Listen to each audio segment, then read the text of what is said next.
근데 국정원이라는 게 명확하게 밝혀지고 나서는 무슨 생각을 하셨습니까? 믿어지지 않는 거죠. 뭐. 믿어지십니까 이게? 아니 저는 사실 일베 중에서도 개쓰레기들만 하는 집단이에요. 그러니까 삐 여기 예 그렇죠. 아니면 당사자 입장에서 그렇게 말할 정도로 그러니까 그게 아마 해외 토픽에 지금 좀 나오지 않았을까 싶은데 그 최순실 때 라스푸틴 얘기했었잖아요. 아마 그만큼 충격으로 받아들이지 않을까 그런 생각이 듭니다. 그러니까 그게 이제 뭐 일반 네티즌들이 이렇게 했다 이런 모르겠는데 그렇죠. CIA가 했다. CIA가 유명 배우 둘을 합성해가지고 그거 목적은 부시 정권을 지키기 위해서 했다. 이러면은 완전 전 세계 토픽이죠. 그 일베 정권이 계속 이어지는 거 아닌가라는 생각이 들어요. MB 정권의 성격이 일베였다면 그들이 이제 그런 공작으로 정권 재창출한 거죠. 그 일베 계속 이어졌고 그다음에 지금 뭐 새누리당 비상대책위원장이니까 그 양반이 청년들에게 일베 열심히 하라 그랬잖아요. 자유한국당. 네. 그러니까 그런 심성으로 지금 그 양반들이 한쪽 정치 세력을 맡고 있다는 게 참담하죠. 자, 여기까지는 공식적인 논평이었고 실제 본인이 어떤 피해를 당했는가 그 사이에 왜냐하면 그거는 공작의 일환이었을 뿐 실제 생업을 지고 흔들었잖아요. 그 8년 전부터 방송 출연이 안 된다는 거를 알았기 때문에 뭐 괴롭지는 않았어요. 그냥 뭐 그런갑다. 뭐 괴로워하시던데 사석에서는. 집 팔았어요. 집 있었으니까 뭐 먹고 사는데 문제 없는 거고. 네, 집을 팔아서. 네. 웃으면서 얘기하지만 집을 집 팔았어 그러시다고. 저 그 단독주택 멀쩡하고 갖고 있었거든요. 지금 오피스텔로 옮겼으니까 뭐 충분하고요. 근데 저는 괜찮은데 저 때문에 딴 사람들이 피해받는 게 힘든 거죠. 그러니까 참여정부 때 제가 영화나 뭐 드라마나 뭐 이런 거 출연을 좀 했었는데 모든 회사가 세무조사를 받았으니까요. 출연했던. 제가 출연했으면 이제 출연료를 줬을 거 아니에요. 그러니까 제 통장에 돈을 보낸 사람 회사는 모두 다 세무조사를 하더라고요. 그러니까 그 양반들한테 정말 미안하잖아요. 참네. 저도 사실 겪은 게 있기 때문에 저 이해가 가는 게 뭐 예를 들어서 티셔츠를 저희가 팔았어요. 회사에서. 아무것도 아니거든요. 정말 영세한 업체예요. 조그만한. 거기도 세무조사를 했었으니까 문성근 씨를 출연시키고 출연료를 입금했던 모든 회사가 다 세무조사를 했다. 근데 그거 잘 모르고 초반에는 그러니까 뭐 8년 전, 9년 전에 10년 전에는 초기니까 잘 모를 수 있잖아요. 그래서 그때 섭외돼서 출연했는데 나중에 예를 들어서 방송국에서 난리가 나가지고 그런 적도 있지 않습니까? 그 CJ가 갖고 있는 케이블 회사인데 OCN이라고 해서 이제 처용이라는 드라마를 10부작이었어요. 계약을 하고 4부까지 찍었는데 그다음부터 출연이 없더라고요. 근데 나중에 보니까 그 연출이 임찬익이라는 친구였는데 그 친구가 4부까지 찍고 일부를 편집해서 이렇게 제출했더니 저를 통으로 편집하라 그러더래요. 인물을 빼버리라고. 그러니까 인물을 빼면 스토리가 완결이 될 수가 없는 거예요. 근데 빼라 그러니까 이 친구가 4부까지 찍었는데 그건 어떻게 그러면? 그러니까 4부까지 찍은 거 몽땅 다 빼버린 거죠. 근데 그러니까 이 연출이 그렇게 못한다 나는. 스토리가 안 맞는다 이게. 그러고 버텼어요. 걔도 잘렸죠. 근데 그 친구에 대해서 진짜 저는 기가 막힌 게 신인이고 그 연출이라는 사람들은 연출하고 있는 동안에만 수입이 발생하거든요. 그러니까 나중에 저한테 와서 저 선배님 이렇게 됐는데 정말 어쩔 수 없이 뺐습니다라고 얘기를 해도 나는 양해를 했을 거예요. 그 친구를. 그 감독을.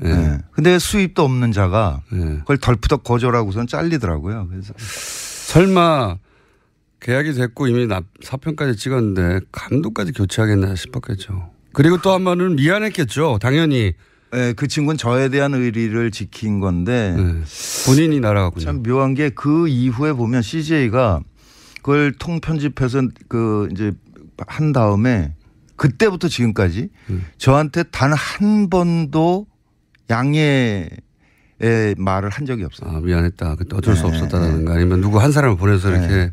그러니까 그 일이 벌어졌을 때 이걸 문제 삼으려면 문제 삼을 수 있었을 거 아니에요. 뭐 팟캐스트도 많고 그러니까 제가 나가서 얘기를 하면 되는데 사실은 CJ가 뭐 회장도 구속돼 있고 몸도 아프다고 그러고 그래서 사정이 그렇겠지 뭐 또 저도 맨날 당하던 일이니까 그냥 양해하고 이제 문제 삼지 않고. 거기는 재벌이고요.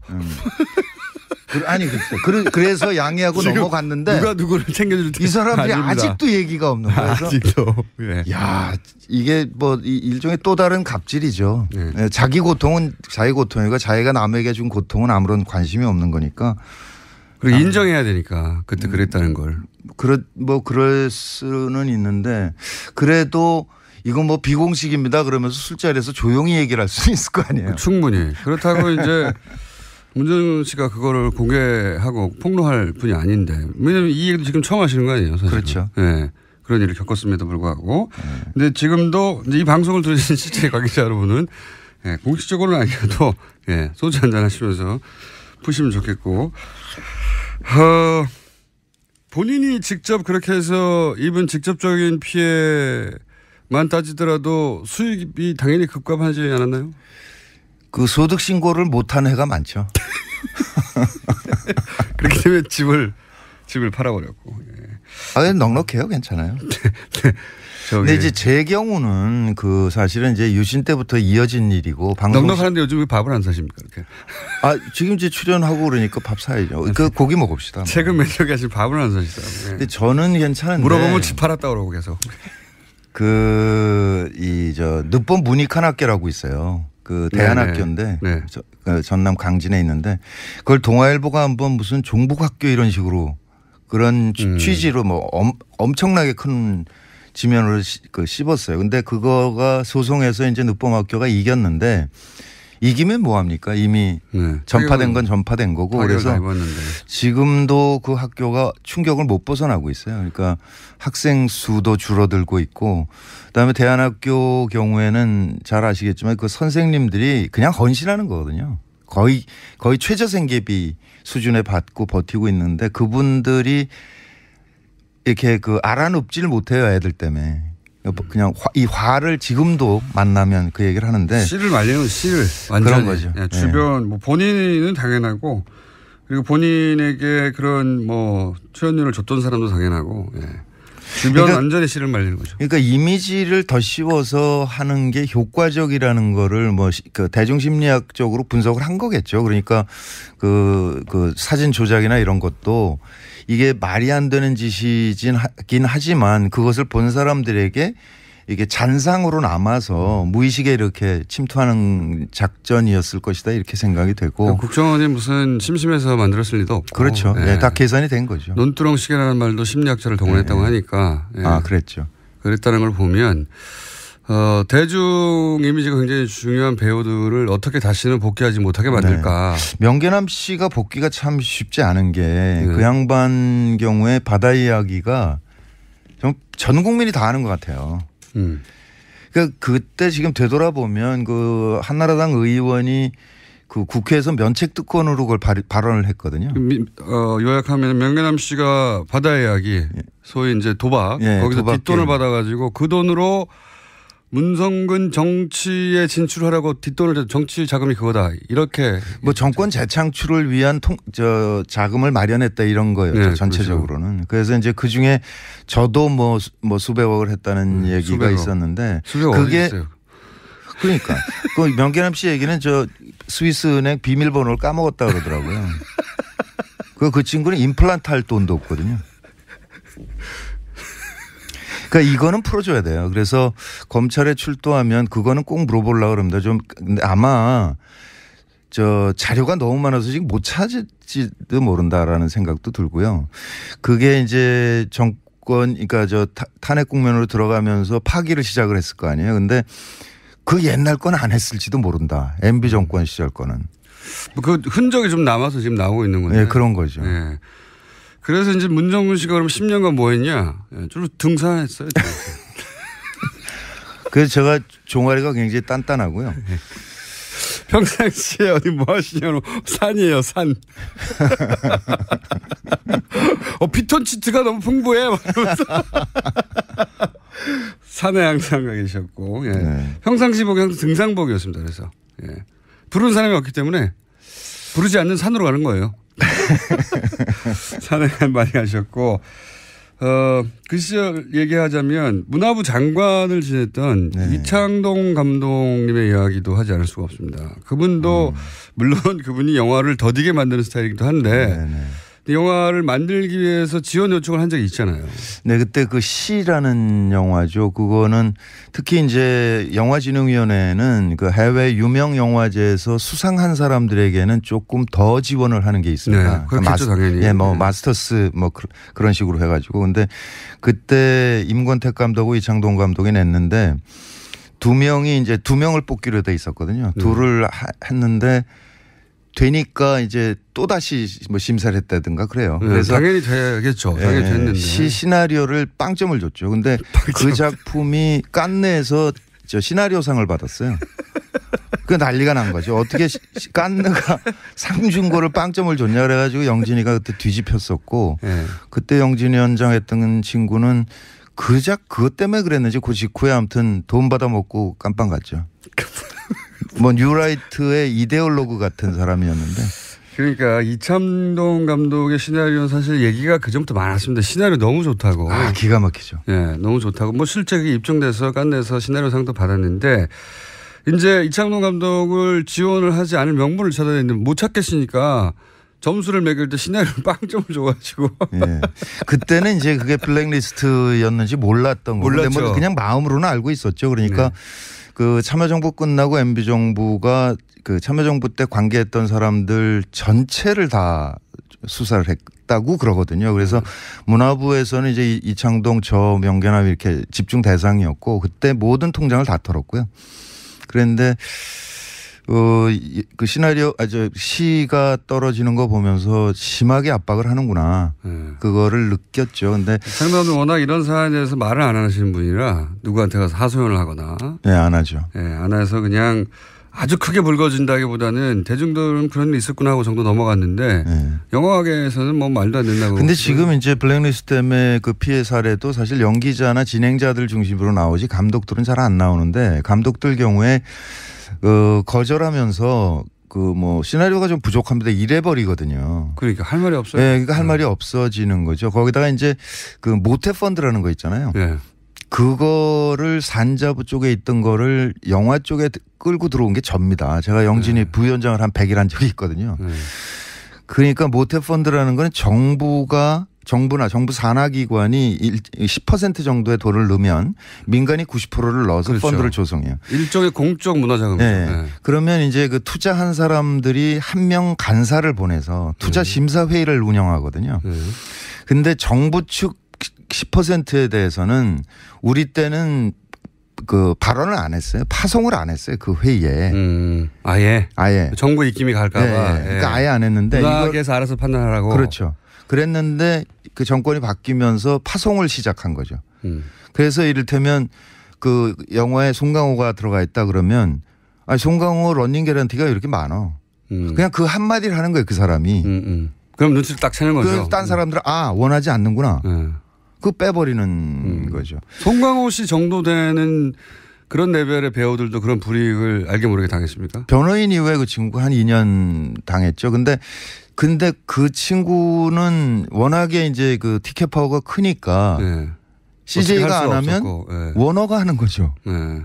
그 워너 브라더스가 투자하고 뭐 봉준호는 넷플릭스랑 했잖아요. 그러니까 일종의 국부 유출이죠. 그러니까 우리가 생산을 해야 되는데 우리가 생산을 거절해 버리니까 그 컨텐츠가 외국 자본가로 넘어가게 되는 거죠. 가장 최고 수준의 배우나 감독들도 그랬으니까 문성근 씨를 날리는 건 어렵지 않았겠죠. 네, 뭐 간단한 문제죠. 그냥 전화 한 통이거나 뭐. 네.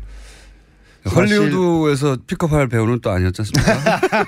그러니까 제가 한창 활동할 때는 연락 왔었어요. 제가 그러니까 영어를 외우면 이렇게 할 수는 있을 것 같은 사람으로 보였나 봐요. 그래서 몇 번 제안이 온 적은 있습니다. 아이고 제가 그래도. 맞아요. 10년 전에는 네.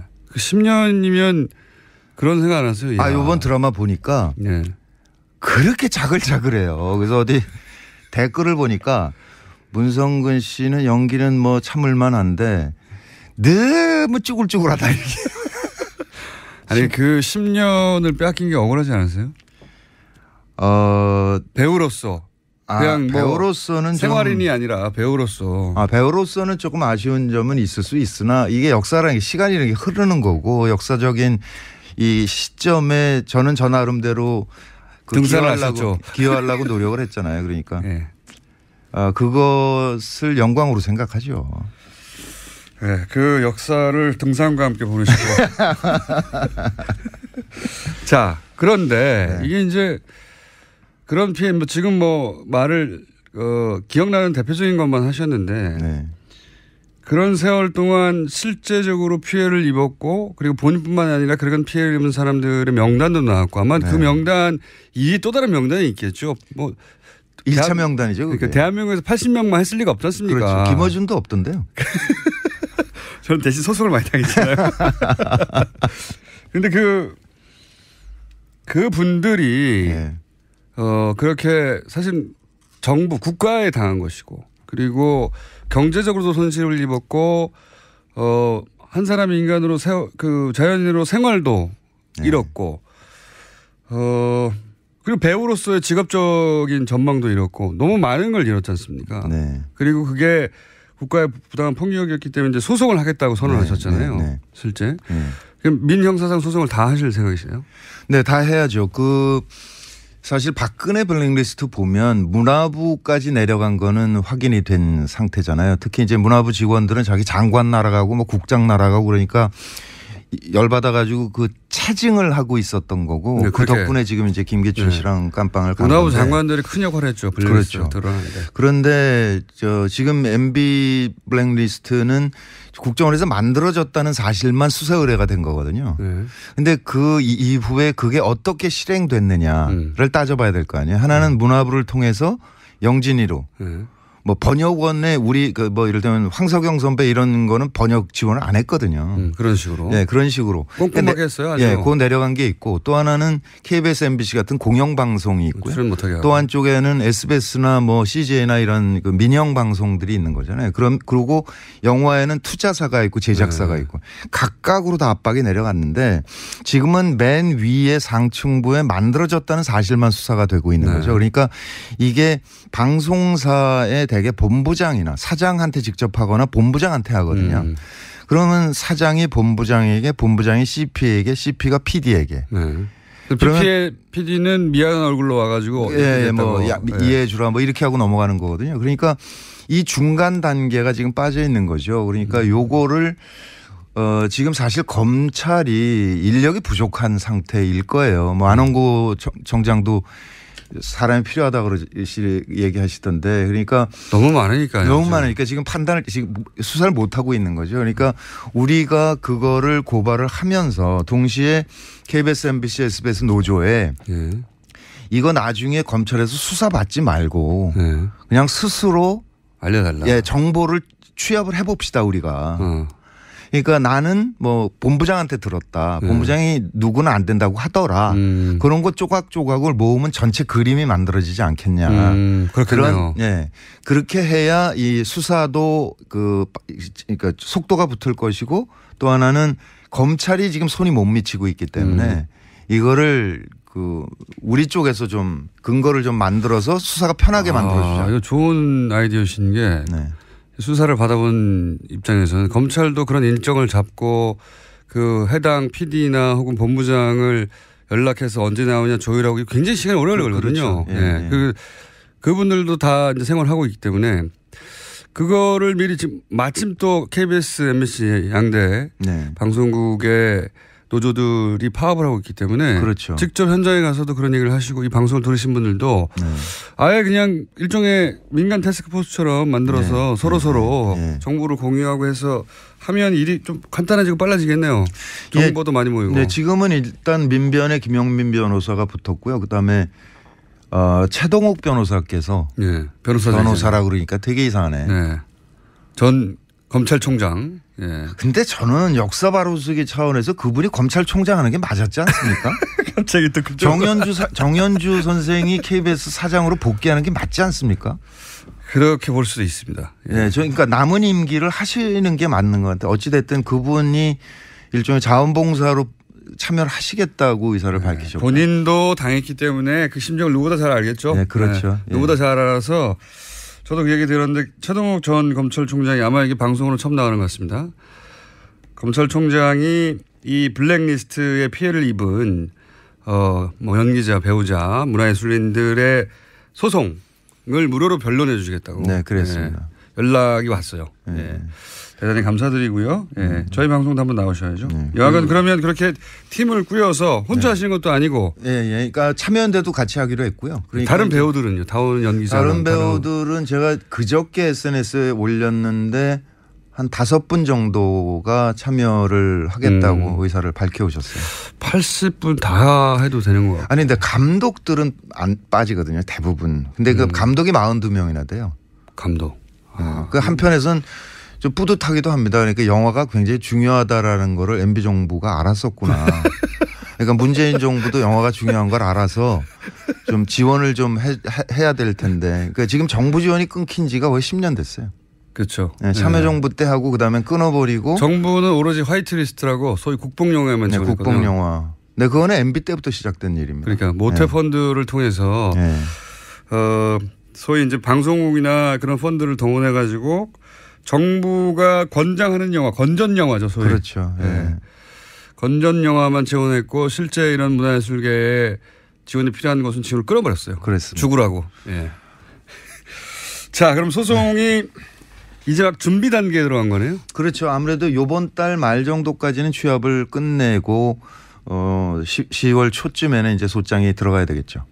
그럼 고소고발 모두 형사, 민사 다. 형사, 민사 다 해야죠. 그러니까 형사 동시 진행하는데 아무래도 형사를 먼저 진행을 하게 될 테니까 거기에 따라서 이제 민사는 영향을 받잖아요. 민사는 그러면 그 대상이 일단은 제일 기초는 국가, 그다음에 그 이명박 대통령, 원세훈 원장이 세 사람은 필수고요.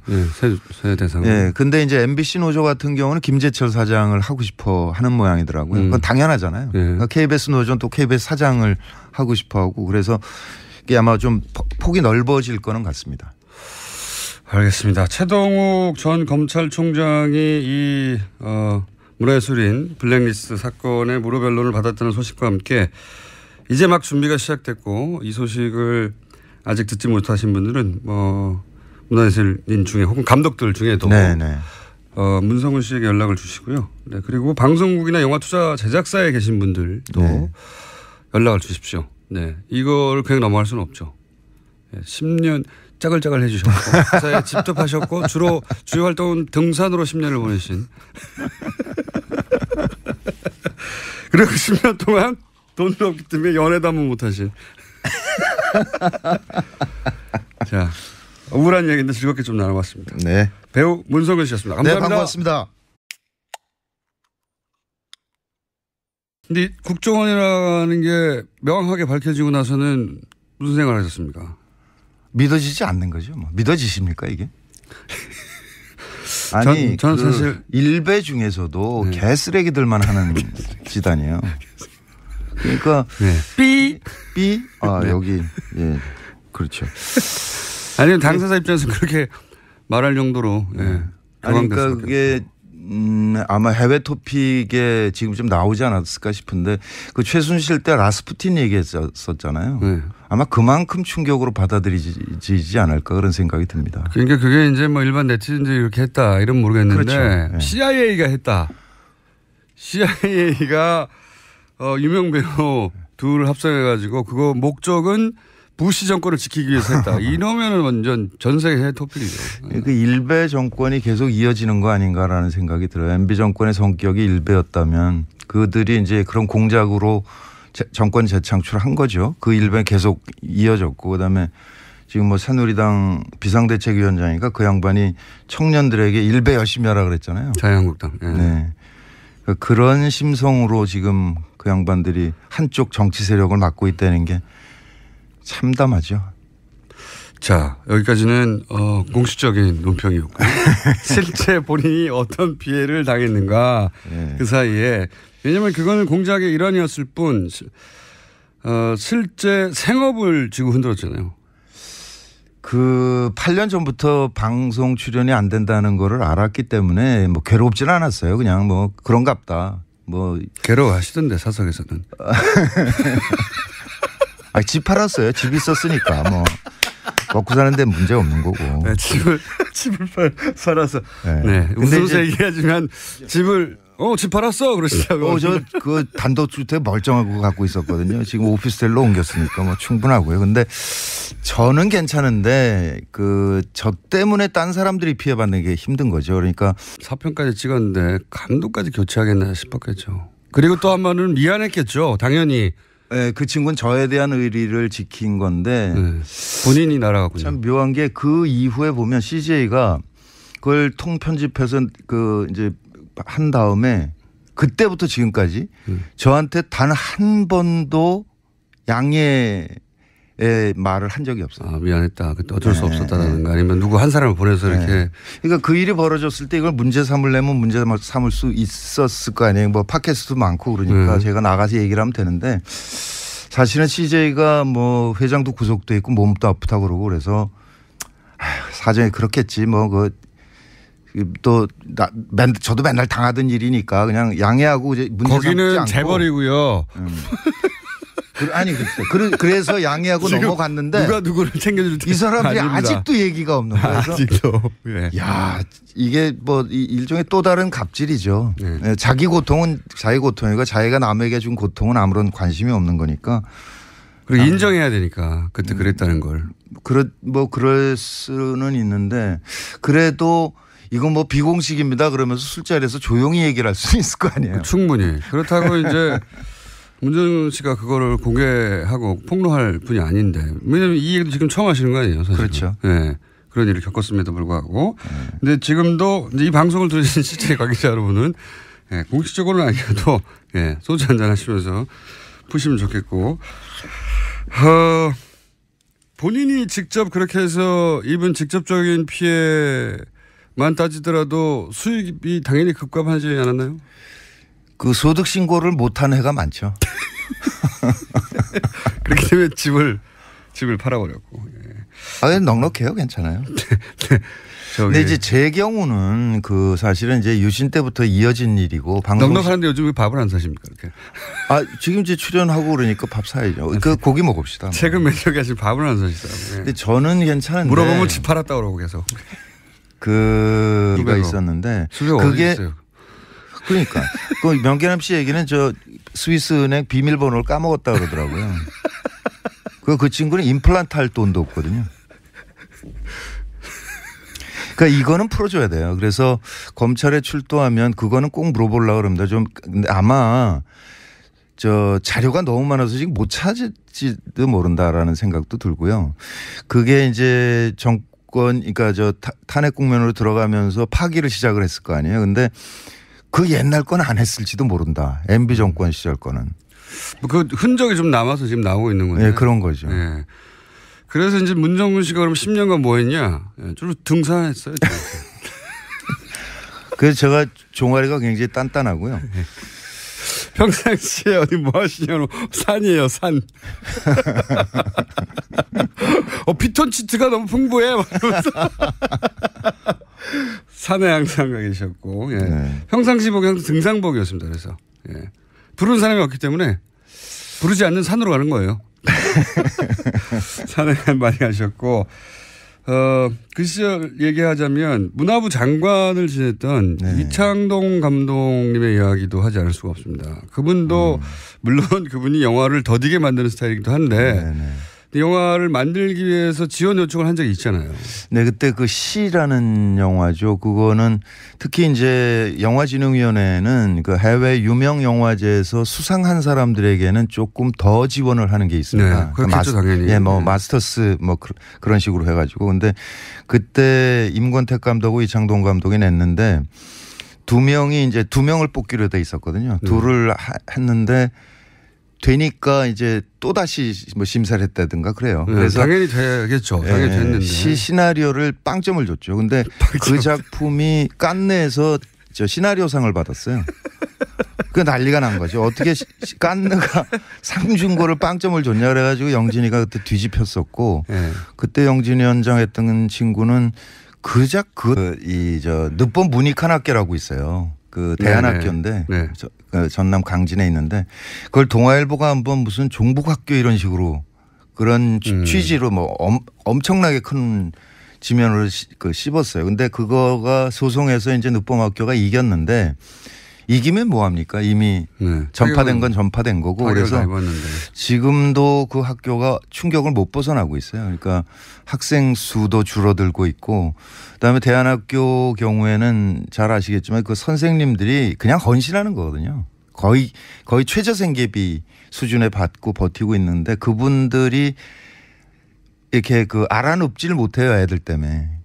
그냥 이 화를 지금도 만나면 그 얘기를 하는데 씨를 말리는 씨를 완전히 그런 거죠. 예, 주변 뭐 본인은 당연하고 그리고 본인에게 그런 뭐 출연료를 줬던 사람도 당연하고 주변 그러니까, 완전히 씨를 말리는 거죠. 그러니까 이미지를 더 씌워서 하는 게 효과적이라는 거를 뭐 그 대중심리학적으로 분석을 한 거겠죠. 그러니까 그 사진 조작이나 이런 것도 이게 말이 안 되는 짓이긴 하지만 그것을 본 사람들에게 이게 잔상으로 남아서 무의식에 이렇게 침투하는 작전이었을 것이다 이렇게 생각이 되고. 국정원이 무슨 심심해서 만들었을 리도 없고. 그렇죠. 다 계산이 된 거죠. 논두렁식이라는 말도 심리학자를 동원했다고 하니까. 그랬죠. 그랬다는 걸 보면 대중 이미지가 굉장히 중요한 배우들을 어떻게 다시는 복귀하지 못하게 만들까. 명계남 씨가 복귀가 참 쉽지 않은 게 그 양반 경우에 바다 이야기가 좀 전 국민이 다 아는 것 같아요. 그러니까 그때 지금 되돌아보면 그 한나라당 의원이 그 국회에서 면책특권으로 그걸 발언을 했거든요. 요약하면 명계남 씨가 바다 이야기 소위 이제 도박 거기서 뒷돈을 받아가지고 그 돈으로 문성근 정치에 진출하라고 뒷돈을 정치 자금이 그거다 이렇게 뭐 정권 재창출을 위한 자금을 마련했다 이런 거였죠. 전체적으로는. 그래서 이제 그 중에 저도 뭐 수백억을 했다는 얘기. 참여정부 때 제가 영화나 뭐 드라마나 뭐 이런 거 출연을 좀 했었는데 모든 회사가 세무조사를 받았으니까요. 출연했던 제가 출연했으면 이제 출연료를 줬을 거 아니에요. 그러니까 제 통장에 돈을 보낸 사람 회사는 모두 다 세무조사를 하더라고요. 그러니까 그 양반들한테 정말 미안하잖아요. 참네. 저도 사실 겪은 게 있기 때문에 저 이해가 가는 게 뭐 예를 들어서 티셔츠를 저희가 팔았어요. 회사에서. 아무것도 아니거든요. 정말 영세한 업체예요. 조그마한. 거기도 세무조사를 했었으니까 문성근 씨를 출연시키고 출연료를 입금했던 모든 회사가 다 세무조사를 했다. 근데 그거 잘 모르고 초반에는 그러니까 뭐 8년 전, 9년 전에, 10년 전에는 초기니까 잘 모를 수 있잖아요. 그래서 그때 섭외돼서 출연했는데 나중에 예를 들어서 방송국에서 난리가 나가지고 그런 적도 있지 않습니까? 그 CJ가 갖고 있는 케이블 회사인데 OCN이라고 그래서 이제 처용이라는 드라마를 10부작이었어요. 계약을 하고 4부까지 찍었는데 그다음부터 출연이 없더라고요. 근데 나중에 보니까 그 연출이 임찬익이라는 친구였는데 그 친구가 4부까지 찍고 일부를 편집해서 이렇게 제출했더니 저를 통으로 편집하라 그러더래요. 인물을 빼버리라고. 그러니까 인물을 빼면 스토리가 완결이 될 수가 없는 거예요. 근데 빼라 그러니까 이 친구가 4부까지 찍었는데 그건 어떻게 그러면? 그러니까 4부까지 찍은 거 몽땅 다 빼버린 거죠. 근데 그러니까 이 연출이 그렇게 못한다 나는. 스토리가 안 맞는다 이게. 그러고 버텼어요. 걔도 잘렸죠. 근데 그 친구에 대해서 진짜 저는 기가 막힌 게 신인이고 그 연출이라는 사람들은 연출하고 있는 동안에만 수입이 발생하거든요. 그러니까 나중에 저한테 와서 저 선배님 이렇게 됐는데 정말 어쩔 수 없이 뺐습니다라고 얘기를 해도 나는 양해를 했을 거예요. 그 친구를. 그 감독을. 근데 수입도 없는 자가 그걸 덜프덕 거절하고선 잘리더라고요. 그래서 설마 계약이 됐고 이미